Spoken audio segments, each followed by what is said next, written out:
Hello, my name is LaFaye Duggan, and this workshop is to give you 5 tips to reducing your chances of becoming sick. The campaign is sponsored by Global Hand Washing. Before we go into the steps of hand washing, I want to talk about how washing your hands can prevent you from becoming sick. The Indian Journal of Medical Research says the significance of hand washing in patient care was conceptualized in the early 19th century. In one notable case, Semmelweis worked in a Vienna hospital in the 1840s that had 2 maternity clinics. The first clinic was overseen by medical students, who would often move straight from working in an autopsy room to working in the delivery room. These delivery rooms had an average mortality rate of about 10%. The second maternity clinic was overseen by midwives, and it had a maternal mortality rate of only 2%. A breakthrough in 1847 moved Semmelweis to institute a policy of washing hands with chlorinated lime for those leaving the autopsy rooms, following which the rate of maternal mortality dropped tenfold. Most of us are not moving from an autopsy room, so you might be wondering how hand washing can help you. We are constantly touching surfaces, and we have no idea what is in those surfaces. It could be someone coming from an autopsy room. Regardless, hand washing kills germs and prevents illness.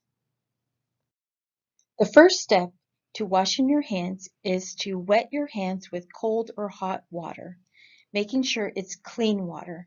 That's the most important part. It does not matter if it's cold or hot, it just matters that it's clean water.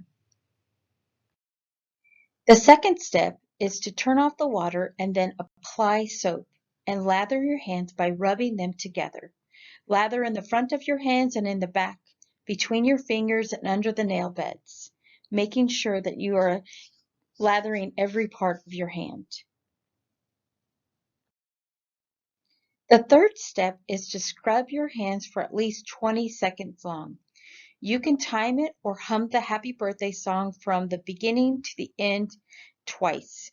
That gives you at least 20 seconds, making sure that you are scrubbing your hands long enough to get any germs or bacteria away.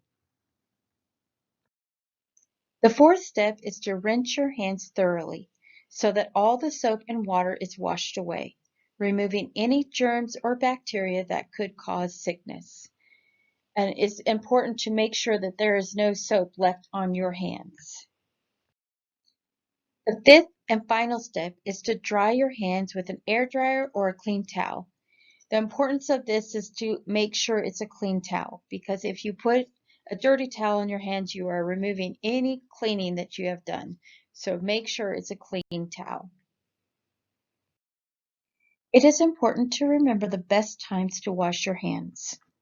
According to the Center for Disease Control and Prevention, the key times to washing your hands are before, during, and after preparing food, before eating food, before and after caring for someone who might be sick, before and after treating a wound, after using the restroom, after changing a diaper or cleaning up a child, after blowing your nose, coughing, and sneezing, after handling any animal, after handling pet food or treats, and after touching the garbage. These are all important times to remember to washing your hands. Something important to remember is that we are not always around a restroom.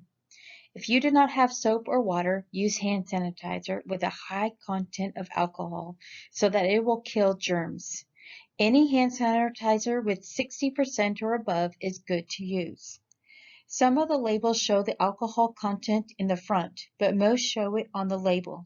Make sure to check the label to see if the alcohol content is at or above 60%. When thinking about how it was discovered in the 19th century that hand washing can save lives, this is true today. When we follow these tips, we will help prevent you from becoming sick. We'll also help prevent you from spreading sickness, all of which is very important right now as we know that COVID-19 is spreading. We need to follow these tips and be safe. This is my works cited page. If you want to know more from the CDC, just click on that link. And then if you want to know more about the Indian Journal, you just click on that link, and there's the information that I gave you is on those and more. So those are great resources. I want to thank you so much for coming to this workshop, and I hope that you learned something new. And if you didn't learn something new, you're inspired to be better about your hand washing or the times that you wash your hands. I want to thank you so much for your time, and thank you for being here.